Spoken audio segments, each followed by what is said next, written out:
With trucker strikes and rising inflation, food shortages are becoming a big problem. Don't let yourself get caught unprepared. Buy a food survival kit today from My Patriot Supply and save. Over 2,000 calories a day to keep you healthy and strong, with a 25-year shelf life to ensure it's ready for you when the shit hits the fan. Go to www.bit.ly/CMSPNfood, order your supplies today, and invest in yourself and your family now before it's too late. www.bit.ly/CMSPNfood, My Patriot Supply.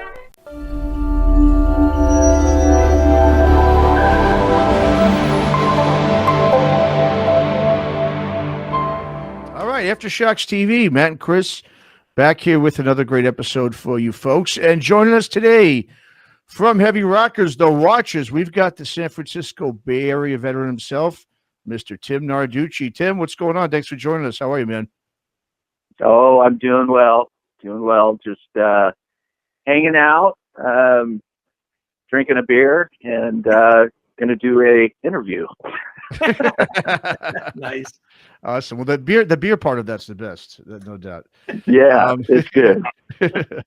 Awesome. All right. Well, let's talk to Watchers, man. You guys got a brand new album that you're getting ready to release sometime this year called Nyctophilia. You just put out the first single titled "I Am the Dark," and it's the first new music now we've heard from you guys in about 4 years now, since 2018's Black Abyss. And for what I'm hearing with I Am the Dark, I mean, just from that track, it sounds to me that the band seems to maybe, I don't know, correct me if I'm wrong, but it sounds like you guys might be returning sort of back to that style that we heard on the great EP Sabbath Highway that you put out, your first record. And to me, Black Abyss had a little more of that swampy, sludgy sound, where Sabbath Highway definitely was a bit more traditional with the traditional metal edge to it. So, I mean, is that true? Have you guys decided to kind of go back to a bit more of a metallic sound on this record than from Black Abyss? Well, we just sat down, Jeremy and I sat down, our guitar player, and myself, and we brought in like an electronic drum kit, like a V drum kit. Mm-hmm. And I can play drums and he can play drums. So I would bring in riffs and he would bring in riffs.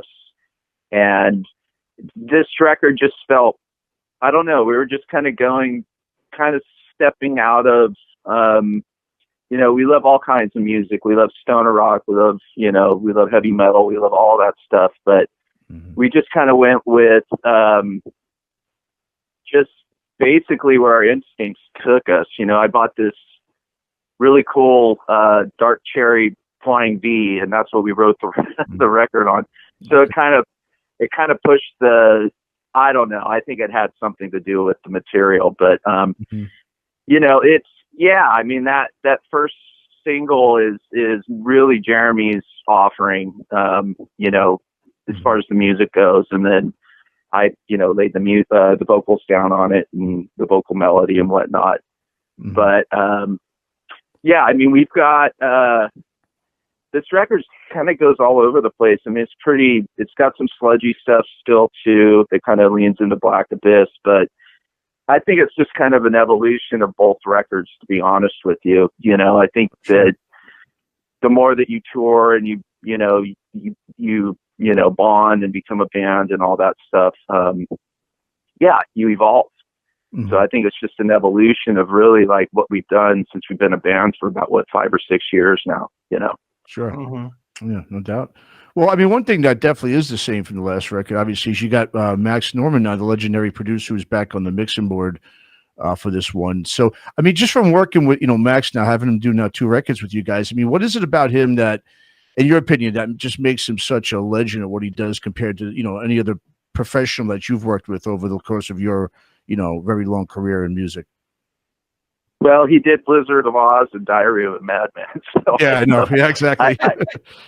You know what I mean? So it was like that Max has always been a hero to us and a hero to me. I mean, it's like, I remember picking up, Blizzard of Oz as a kid, at like 13 or however the fuck old I was. And just my mind was blown, it was just a whole different thing. And it was just like, who's this Max Norman guy, you know? Mm-hmm. But he's a sweetheart of a guy, and he, you know, thankfully took us on, and, you know, he's working with us. And, you know, I pinch myself because I, you know, it's just kind of hard to believe, like, how our circles are so small, you know? Sure. Yeah. So, yeah, I mean, yeah, having Max involved is a big deal. I think he's pretty integral with what our sound is too.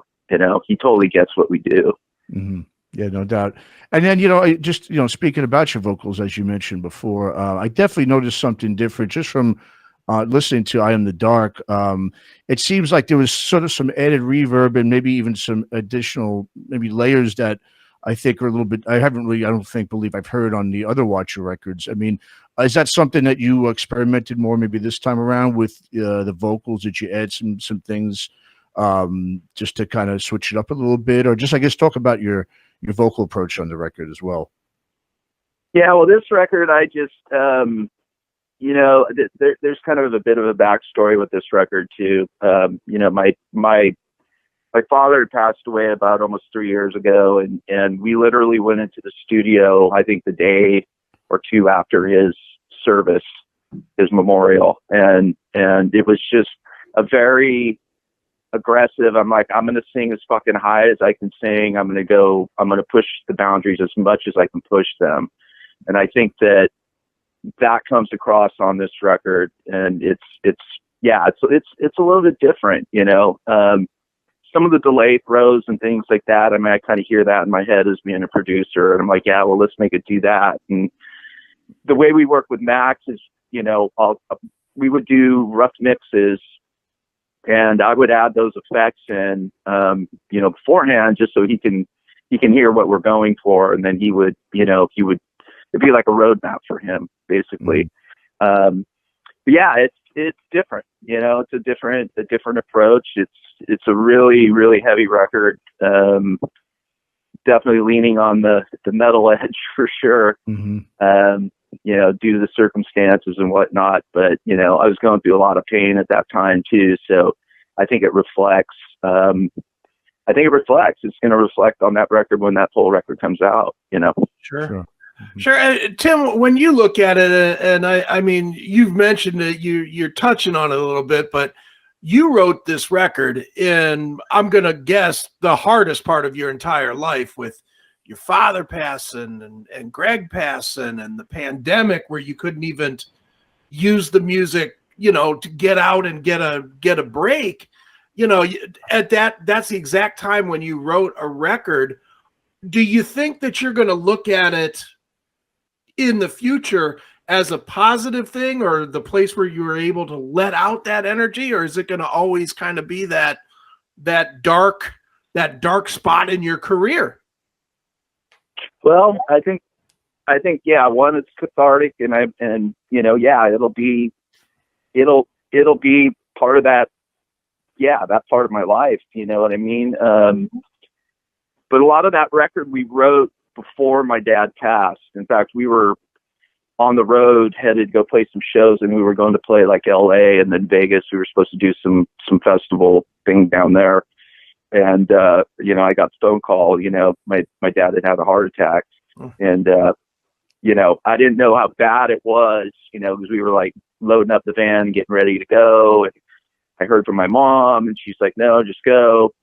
And then my sister's a nurse, and she called me, and we were already on the road for about 2 hours. And she's like, you need to come home, you know? So we flipped to Huey, went back, and luckily I was able to go see him, you know, before he passed the next day. Wow. And, yeah, so, yeah, I was fortunate that I got to see him. But this record, I think what it is, it's in the delivery of the record. You know, it's in the delivery of the songs, and, like, you know, the performance, that's where I kind of got that out. You know what I mean? The songs were there, but we hadn't, obviously recorded them till it was like June of, you know, 2019. Right. But yeah, man, I mean, yeah, I think it's always going to be kind of a stamp. I mean, that's what music is, right? It's kind of like it's the soundtrack to your life, right? Mm-hmm. So I mean, you know, when I write music, it's like I'm going through, you're I don't know how you put it, but you're just kind of living through it. Yeah. If that makes sense. No, it does. I mean, it always ends up standing as a roadmap to your life, and each record is kind of like a pin in it. You know, it's pinning that point, and you know, and the funny-ish thing, I guess, is that I don't think fans appreciate that as much as they probably should. People will hear a song and they'll be like, "Oh, that's a really dark song," or "That's a heavy song," or whatever, and the people that create it, like yourself, you don't necessarily look at it that way. You look at it as maybe cathartic, or you know, the softest song on the record might be the most hard hitting to you, just because the lyrics are deeper than, you know, anything else. Is that fair? Right. Oh yeah. I mean, there's a song on the new record called Eastward Through the Zodiac. It's kind of a long, strange title, but I wrote that about my old manager that passed away, Nick John. He worked for Rick Sales Management, and you know, he did Mastodon, and I don't know if you know his history, but he was Systematic's first. We were his first band that he managed. You know, he was always a day-to-day guy over there, but he passed away from cancer, and I wrote. I mean, that kind of kicked that record. He kicked this record off, really. You know, so this record's got a lot of, you know, mourning, but I don't think it's in a bad way. You know what I mean? I just think it's just, hey, just getting it out. Just, it's like, you know what I mean? Like having a good therapeutic session of what's going on in your life, you know? Sure. So, yeah. Yeah, makes sense. Well, you know, you mentioned getting it out. Well, you're taking a much bigger step in getting it out by partnering in a brand new record label, Valley of Fire Records. Talk about how this came to be and your involvement, and you know what your expectation is for it. Well, so I've got a huge back catalog of music. I know you're familiar with Fire Alarms and Sure. White Witch Canyon, and you know, I've got all these different projects that I own the masters to. So I was just thinking to myself, I'm like, well, why do I want to give away half of my money to a record label when I can do it myself? Because, you know, we've got the platform. So my manager and I, you know, got to talking, and I go, well, why don't we just do our own thing? And, you know, we'll just start with like digital releases with like a video, you know, do like a single at a time, and then we'll put the full record out. And the big problem right now is, as you know, is vinyl is so backlogged and backed up. It's taking like a year to get things pressed, you know, because you got the major labels jumped all over it, and it's like the top selling shit, and it's the, you know, the boutique thing, and everybody's buying it. So they kind of cut in line, the way I see it, you know, because independent record labels have been doing this for years, you know. Sure. You know, we've been putting records out like this for like fucking 12 years, you know. So yeah, so we my whole thought process behind it was just, let's get this music out, you know. We're not getting younger, you know what I mean? Right. So there's a lot of that, and then, you know, also I produce, you know, I'm a producer too, and I've got a recording studio, and there's bands I work with, and I'd like to try and get them to get a leg up too, you know, because it's hard, you know, it's hard right now. So, yeah, so that's kind of really why we did it. And, we got some new things happening and some exciting things happening, and we're just going to give it a shot and see what happens, you know?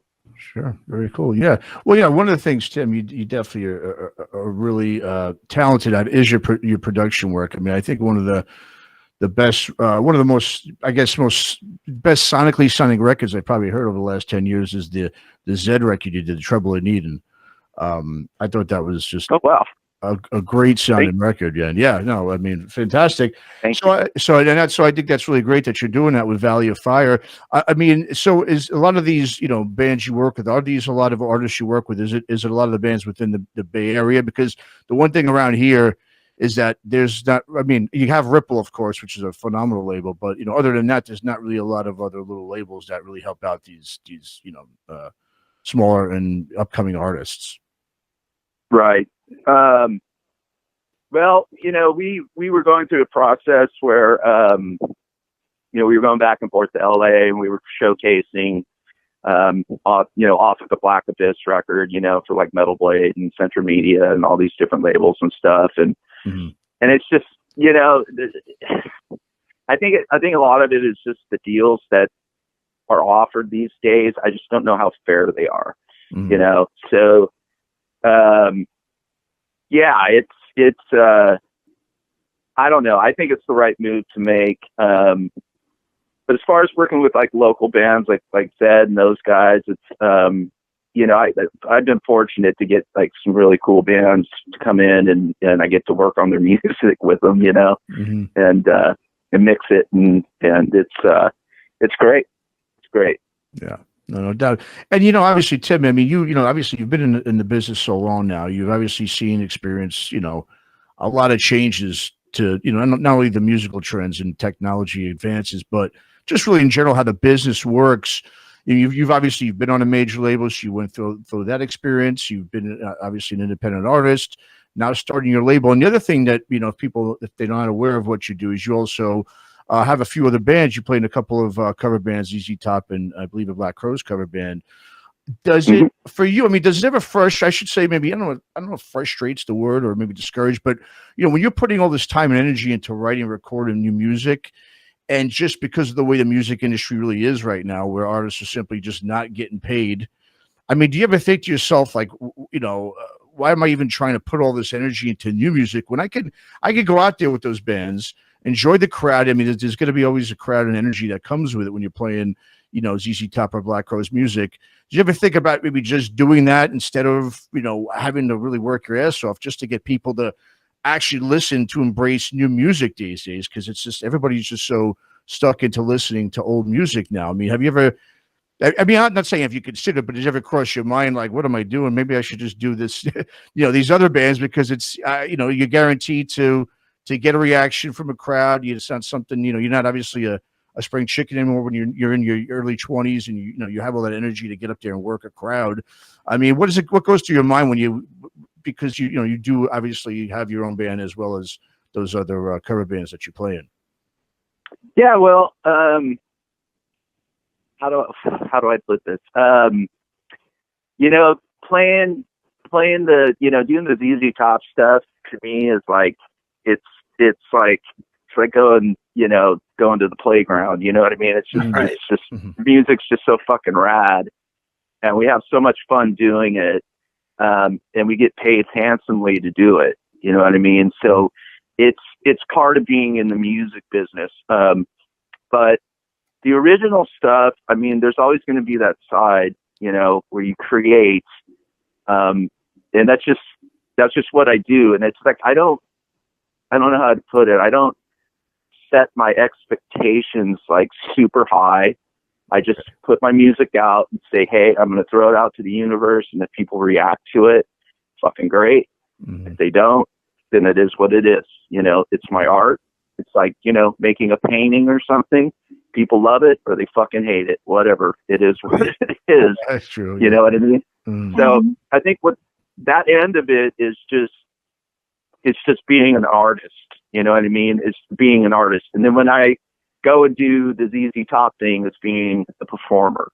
So it's about going and trying to execute, Billy Gibbons guitar parts without looking like an asshole. You know what I mean? So it's, and his stuff's not easy to play. So but we've been doing that for like 10 years and we get a lot of love and we play all over the fucking place. I mean, minus the COVID crap and all that, that set us back a little bit, but we're getting back at it. We got a lot of shows on the books this year and we're doing it, but yeah, there's the artistic side of it where it's, you know, you just got to kind of get that out, and that's what the Watchers is, you know, and if it catches on, then wonderful. You know what I mean? Mm-hmm. Yeah. Well, which is more fun though, going out and playing a Watchers show for 150 kids where 10 of them up front know the songs, or playing in front of 500, 1,000 people, ZZ Top, where it's not your stuff, but everybody knows every word to every song? Well, you know, I don't know. I don't really compare the two. I think just stepping on the stage and having the amps fucking cranked up, and that's the high, you know. I mean, that's the thing. It's like it could be fucking 5 people out there. It's like that, you know what I mean?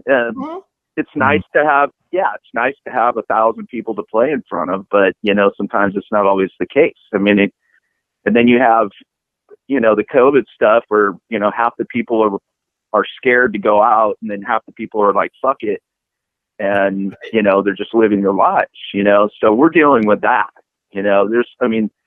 There's rooms that we would play with beer drinkers. You know, we would pack in, we would sell the room out, and now we're getting like half capacity, you know, because I don't know, people are afraid of, like, you know, they don't want to deal with the vaccination shit. I don't know how it is on your guys' side of the coast, but over here in California, it's a little trippy.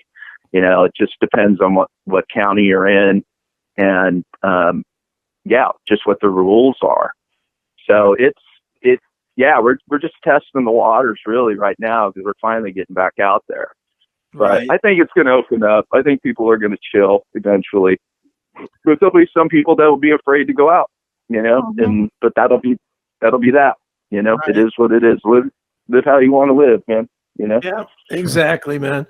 Well, dude, I saw on the Valley Facebook page that you're releasing something called Sun Dragon, which I don't know anything at all about, and I didn't really see a lot of info on it. Is that one of your bands, or is that somebody else's band that you guys are putting out? What is Sun Dragon? So what Sun Dragon is, kind of an interesting story. I play amplifiers. I have a custom amp builder out of Santa Cruz, California, by the name of Holbrook. My friend Kevin Holbrook is my amp builder, and he lost his son in January of last year in a really horrible car accident. And so the band Corvus Lore is another band that we're going to be releasing in March. We're going to be releasing one of their singles. Two of the guys, Ryan and Eric, the guitar player and singer, wrote this song for Kevin. We're all friends, right? We're all kind of this, musical community. And so they wrote this song, and I said, hey, I want to produce this song. I'm not going to ask for any money. I just want to do it. I want to mix it. I want to do this for you. You're my brother. And, you know, it's all good.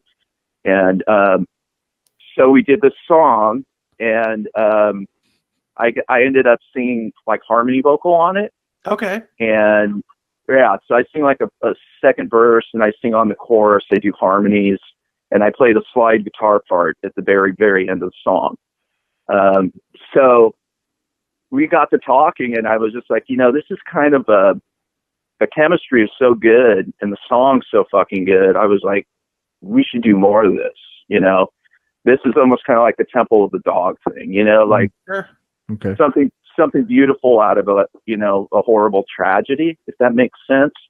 And so we just started writing, and we had a writing session about 2 weeks ago. We wrote another song. We're getting together this Saturday, going to write some more. But my goal is to eventually put like an EP out. Okay. So it'll probably be like a 4 or 5 song release at one point. But it's just really good. And the singer Ryan from Corvus Lore is just a motherfucker, dude. I mean, this guy is so good. So good. I'm like, you sure you want me to sing on this? Killing it, dude. So that's what that is. That was, you know, born out of that, you know, and we're just kind of running with it.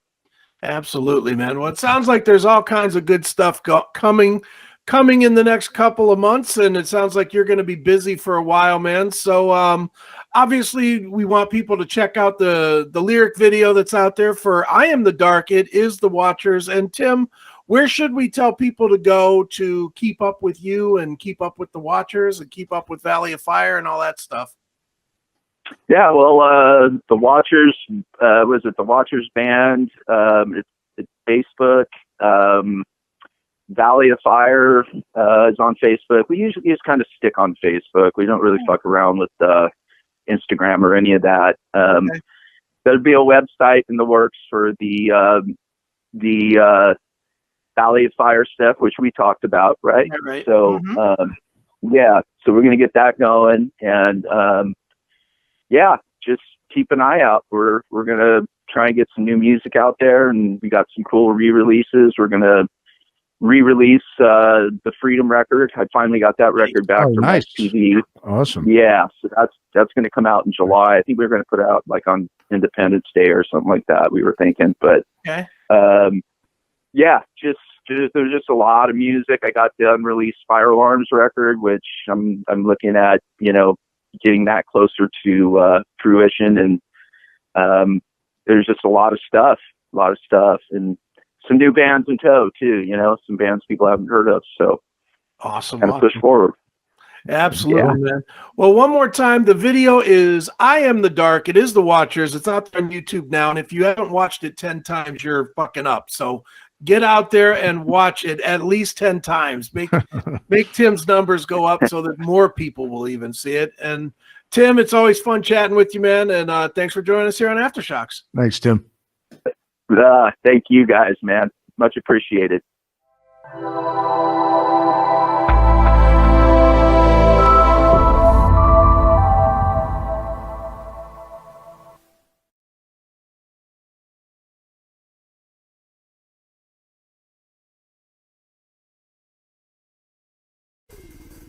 When it's time to rock, it's time to tune in to Crash Course Radio. Featuring the very best of the heavier music, from Slayer to Clutch to Fear Factory, it's all in one place, Crash Course Radio. To tune in to Crash Course Radio, simply visit www.cmsradio.net. You can also tune in on the CMS Network app by opening the app, clicking the musical notes at the top right corner, and selecting Crash Course Radio from our stations. All the best heavy music is there, so you should be too. Ditch the commercial radio and make Crash Course Radio your everyday station.